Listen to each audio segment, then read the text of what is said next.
Good afternoon. You're watching Businessworld Live. I'm Jes Delos Santos. Let's take a look at how the local bourse closed today, Wednesday.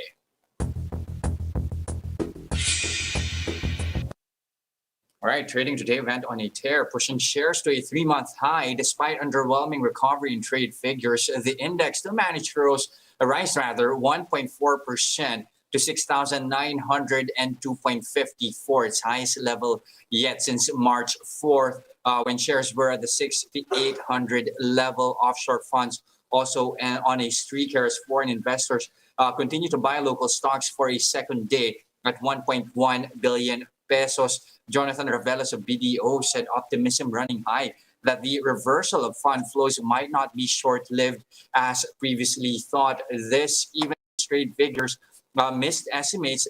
April exports rose 72.1% year on year to $5.7 billion. Bloomberg projected a 90.4% increase coming from last year's slump. April imports likewise increased lower than expected to 140.9%. But despite missing estimates, Travella says the April figures are adding to hopes that recovery is already underway. Add to that what is perceived as government finally speeding up vaccination efforts. Vaccine Chief Carlito Galvez says that he expects supply to stabilize by June 14. Now, for Ravelas, this means more likelihood that there would be more or further reopening in the economy. Now, if you try to take a look at individual stocks as well, most stocks in the main index enjoyed gains today, especially Ayala Corporation. That rose by as much as 4.24% to 835 apiece. Its property arm, Ayala Land, not far behind, with a 3.65% climb. The developer has just transferred 15.46 billion pesos worth of properties to AREIT, beefing up their stake to 66% from 51%. Previously, assets were exchanged for 483.3 million AREIT shares at 32 apiece. Properties include Vertis North, Evotech Buildings, Bacolod Capital, Corporate Center, Ayala North Point Techno Hub, and BPI Philam Life Buildings, while Ayala Land eked out gains today. AREIT slipped today by 1.9%, as you can see in this chart right here, represented by the orange line. Again, AREIT down 1.9% to 35 pesos and 65 a share. Now, a host of other stocks made hefty gains as well. You have Jollibee Foods, Jollibee and BDO, both big winners with more than 3% gains, while SM Prime and Emperador also jumped more than 2%. Now, LT Group had the worst performance with a 2.2% drop to 13 pesos and 30 a share. Now, but if the stocks are making positive movements here, I can't say the same here for the peso. Peso now trading on a narrow range at 47.750 to the greenback. Little change after trade figures came out weaker than expected. Yan Si Tan of Malayan Banking Singapore says, well, this might weaken sentiment for the local currency. It has to be weighed against other positive developments like the vaccination efforts in the country. Now, here are other headlines we're keeping our eyes on. The National Task Force on COVID-19 expects vaccine supply in the country to normalize by mid-June. Vaccine czar Carlito Galvez says more than 11 million doses are expected to arrive this month. More allocation is being targeted for areas outside Metro Manila. Galvez says over 6 million doses have been administered in the country so far, and at least 1.5 million Filipinos have been fully vaccinated.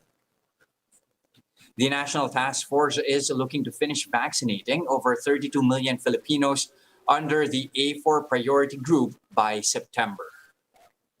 A senator is pushing to remove the public offering requirement for power generating companies, saying it will likely lure more investors.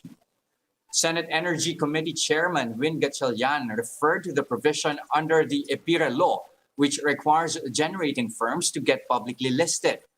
He says doing away with such policy could promote competition and encourage market development. Gatchalian adds that it's also a much-needed boost for small renewable energy players. Energy Regulatory Commission spokesperson Florecinda Digal tells the Philippine Star that the agency acknowledges the challenges in complying with the minimum public ownership requirement. She says it's for this reason that the commission is limited to issuing provisional authority to operate for companies unable to comply.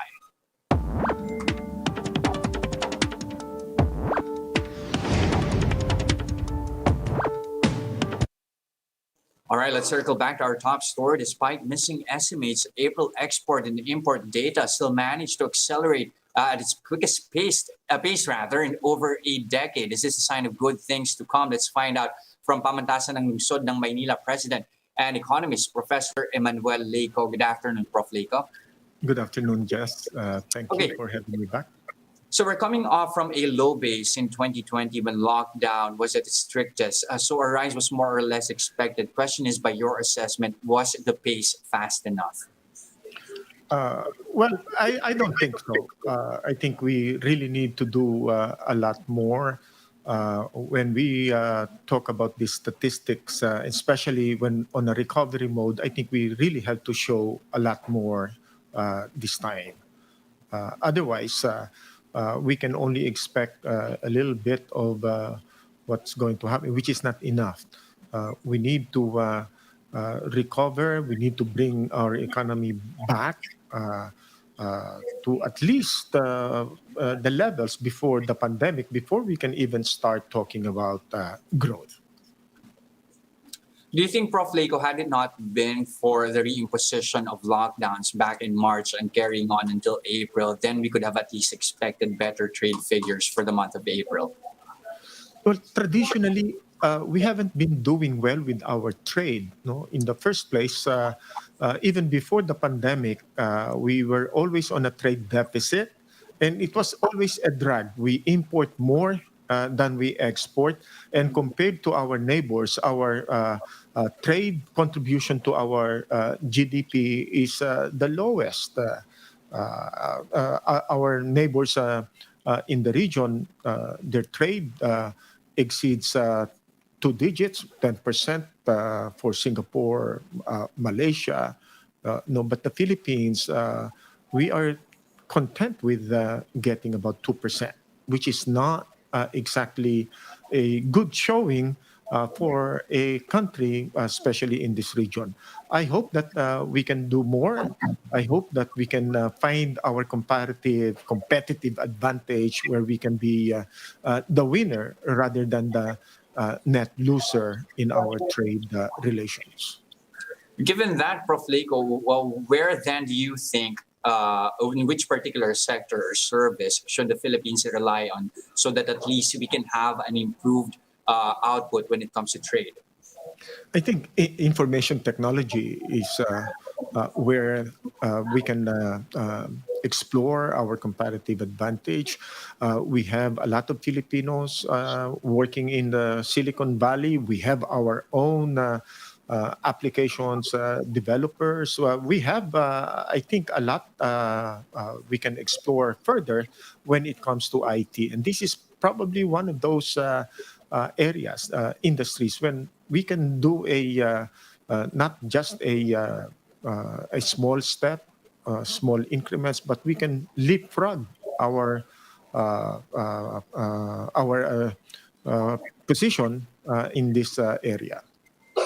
Okay, now, Prof. Leyco, one other economic data that we're taking a look at, factory output, that finally made a recovery after 13 months in April. Now, has production already adjusted to the new normal, or are we seeing further recovery here?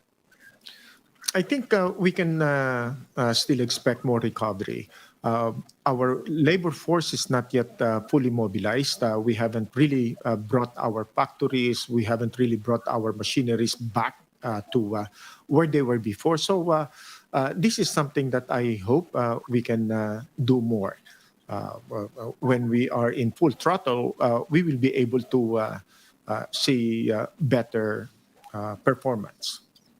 Now, since while we're at it, I mean, we're talking about labor market. Employment figures reverse gains after it rose 8.7% in April. Is this a one-off after the stricter measures during that month, or are we expecting growth once again? I think that was definitely, that could have been expected. Definitely. When you lock down a production area, you can expect that the productivity, the output will go down. The labor force was out, and therefore we can expect that the labor force participation being low, we should be able to expect more. And also, uh, March and April, that was the time when uh, new graduates joined the workforce, and therefore you can expect that there will be more looking for jobs. Unfortunately, many of these jobs were not available at that time. So unemployment was expected to go up, not only because of the lockdown, but also because there are more people now, more workers looking for jobs. Mhm.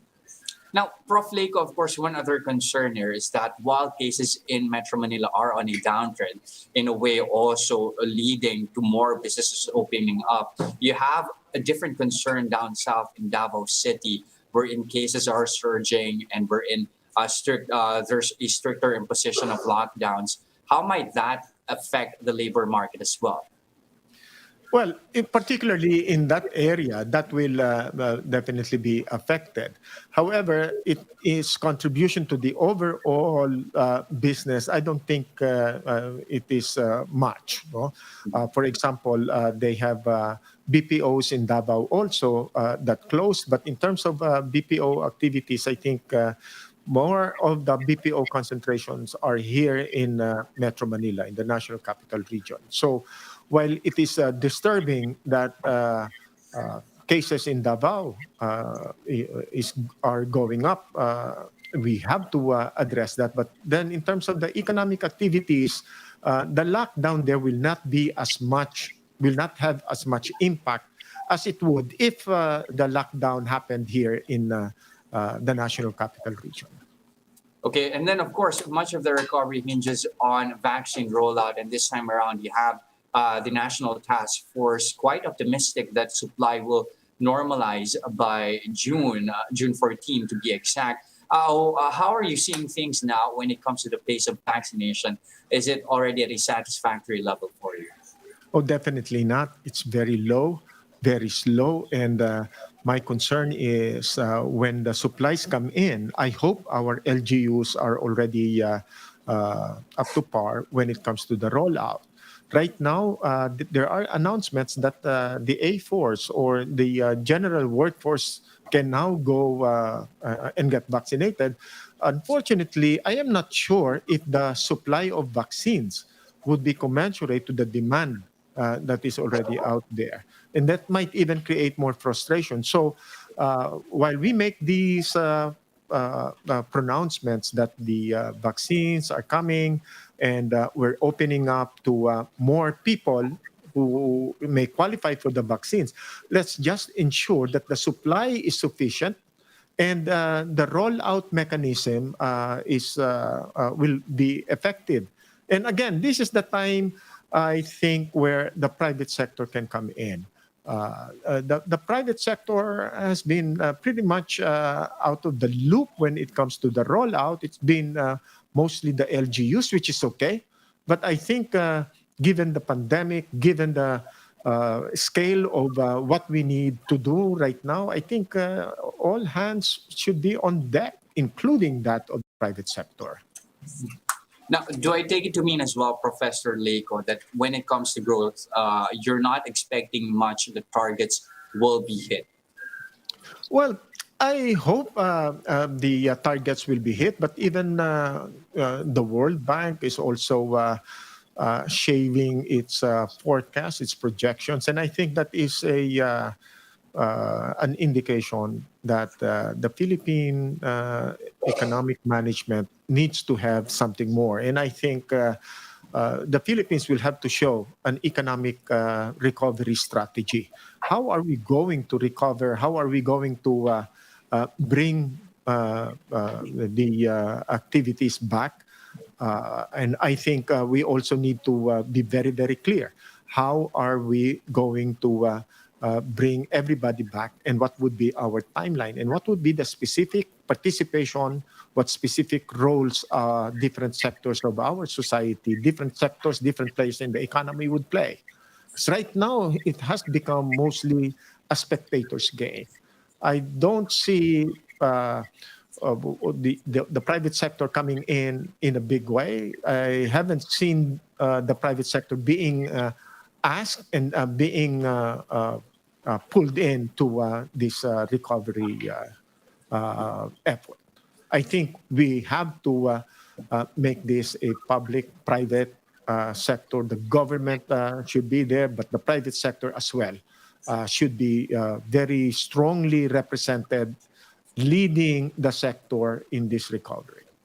All right, more private participation to at least help the economy recover. Thank you very much for your time this afternoon. Pamantasan ng Lungsod ng Maynila President and Economist Professor Emmanuel Leyco. Thank you, sir. Thank you.